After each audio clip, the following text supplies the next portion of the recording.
ఒకసారి వేసవి కాలం ఎండలు మండిపోతున్నాయి. అడవిలో ఉండే జంతువులు, పక్షులు, క్రిమికీటకాదులు వేడిని ఆనందిస్తున్నాయి.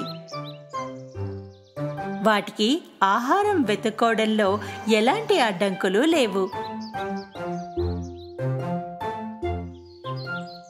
బద్ధకపు మిడతలకు ఇది సాధారణమైన రోజులు. అవి చెట్టు కింద కూర్చుని వయలిన్ వాయిస్తున్నాయి, వనమూలికల్ని తింటున్నాయి. ఎంత ఆహ్లాదకరమైన రోజు! లాలా నేను వయలిన్ వాయిస్తూ పాడతాను. నాకు మరి పాటలో పదాలు తెలియడం లేదు, అయినా పర్వాలేదు. చెవులు దద్దరిల్లేలాంటి పాటని అది పాడింది. అది ఏదో గొడవ వింది. జాగ్రత్తగా మళ్ళీ వింది. ఆ గొడవ ఎక్కడి నుండి వస్తుందో, ఎవరు చేస్తున్నారో చూడడానికి అది త్వరగా చెట్టు కొమ్మలకి పైకి ఎక్కింది. అదే సమయంలో అది చూసింది చీమల దండుని. సైనికుల్లా అవి మార్చింగ్ చేస్తున్నాయి. ఎంతో కష్టం మీద చీమలు చెట్టు నుండి కింద పడ్డ గింజల్ని, ఎండిన పక్షుల్ని తీసుకెడుతున్నాయి. మిడత నేలపైకి గెంతి చూసింది. ఆశ్చర్యపోయింది. చీమలు కనిపించలేదు. నేనెప్పుడు చీమల్ని ఈ విధంగా పనిచేయడాన్ని చూడలేదే. అదే క్షణంలో అది చూసింది ఒక చీమ అదే దారిలో వస్తూ ఉండడం. చీమ దానికంటే పెద్ద గింజని తోసుకుంటూ వెడుతోంది.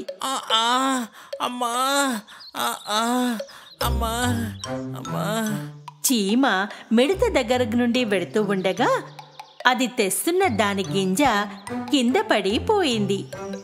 నిజానికి దానికి విశ్రాంతి అవసరం. మిడత దాన్ని సగం తెరిచిన కంటితో చూసింది. నువ్వు ఎక్కడికో వెళ్తున్నట్టున్నావు. లేదు, నాకు చెప్పకు పెద్ద ఆపద రానుంది అని. ఆ కారణంగా నువ్వు పరిగెడుతున్నావా ఏంటి?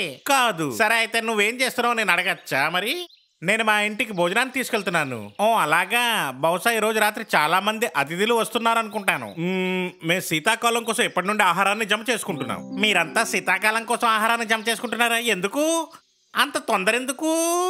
శీతాకాలానికి ఇంకా చాలా సమయం ఉంది కదా. ఆనందించు, వేసవిని హాయిగా ఆనందించు. అలాగా? మరి అయితే శీతాకాలం కోసం మాకు ఏం సలహా ఇస్తావు? శీతాకాలంలో కూడా మజాగా ఉండేందుకు ఏదో ఒకటి ఉపాయం ఆలోచిస్తాను, చింతించకు. నువ్వు మజా గురించి ఆలోచిస్తున్నావా? నేను శీతాకాలంలో ఏం తినాలో అని అడుగుతున్నాను. నేను శీతాకాలం వచ్చాక ఆలోచిస్తానులే. ఇప్పుడు వేసవి కాలం, ప్రతి చోట తినడానికి బోల్డ్ అన్ని ఉన్నాయి కదా. చీమ బద్ధకపు మిడత చెప్పే ఊసుపోని కబుర్లు విని మళ్ళీ దాని గింజని నడుంపై పెట్టుకుని నడవటానికి ప్రయత్నించింది.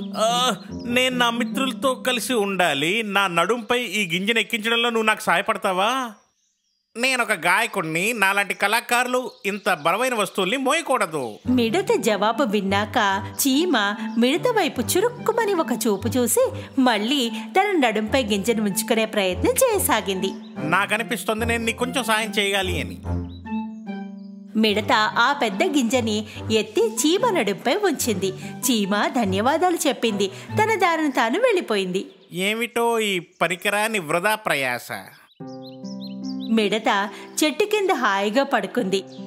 కొంచెం ఏదో తిన్న తర్వాత అది నిరంతరంగా వయలిన్ వాయిస్తూ కూర్చుంది. ఓ ఎంత అందమైన రోజు ఇది! లా లా నేను నా వయలిన్ వాయిస్తున్నాను, పాటలు పాడుతున్నాను. అందుకే నేను విశ్రాంతి తీసుకోలేకపోతున్నాను. అదే సమయంలో ఒక ఉడత తలని చెట్టు నుండి బయటకు పెట్టి చూసింది.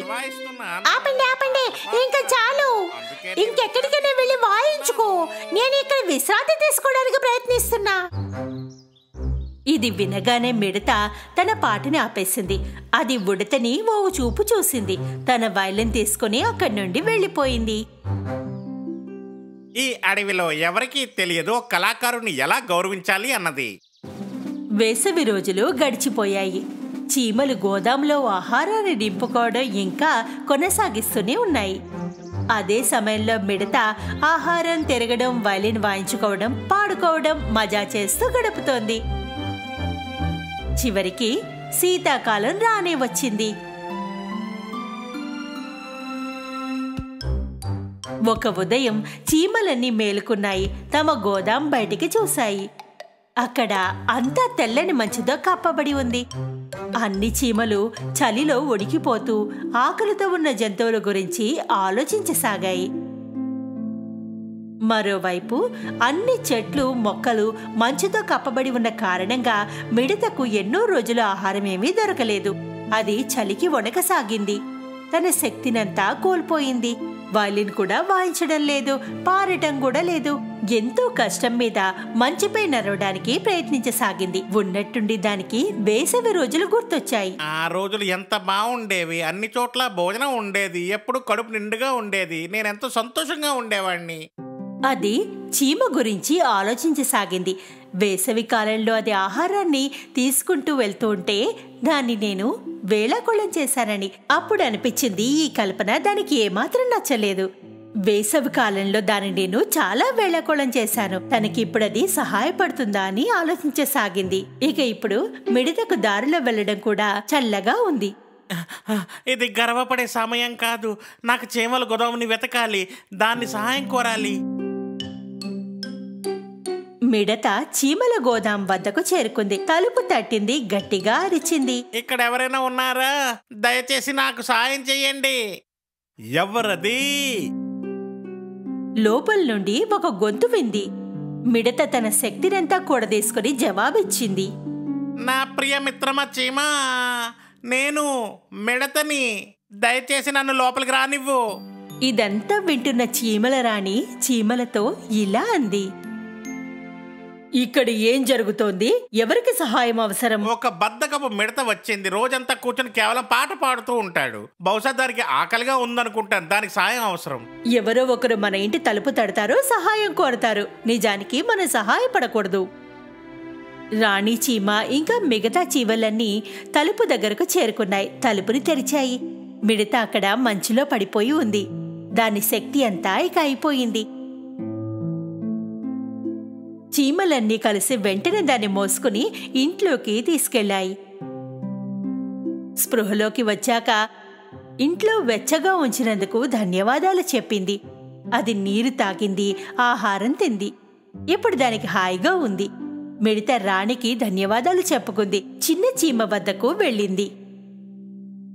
నేను నీ పట్ల చాలా తప్పుగా ప్రవర్తించాను. వేసవి మొత్తం మీరంతా శ్రమపడి పనిచేస్తుంటే నేను ఒక చోట కూర్చొని పాట పాడుతూ ఉన్నా. నువ్వు నన్ను హెచ్చరించావు కూడా, కానీ నేను నీ మాటలు లెక్కించలేదు.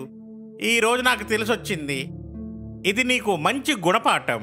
మనందరం వేసవిలో మజా చేస్తున్నాం, కానీ మనం మన భవిష్యత్తు గురించి ఆలోచించాలి. ఒకవేళ మేం వేసవిలో భోజనం జమ చేసుకోకుండా ఉండి ఉంటే మా పరిస్థితి కూడా నీలాగా అయ్యి ఉండేది. మిడత ఇంకాసేపు ఇంట్లోనే ఉంది. దానికి బాగా హాయిగా అనిపించాక ఆరోగ్యంగా అనిపించింది. బయలుదేరే సమయం వచ్చింది. చీమలని దానికి కొంచెం ఆహారాన్ని ఇచ్చి పంపాయి. మీకెంతో ధన్యవాదాలు. మీరు నా ప్రాణాన్ని కాపాడారు. ఇక నేను ఎప్పటికీ దీన్ని మరవను. నేటి నుండి నేను ఎప్పుడు బద్ధకంగా ఉండను. నేను నిన్నొక సహాయం అడగనా? తప్పకుండా చెప్పు. ఏం కావాలి? వేసవి కాలంలో నువ్వు సంగీతం, వైలిన్ వాయించడం అన్ని జంతువులకి నేర్పించి అన్నిటినీ సంతోషపరచు.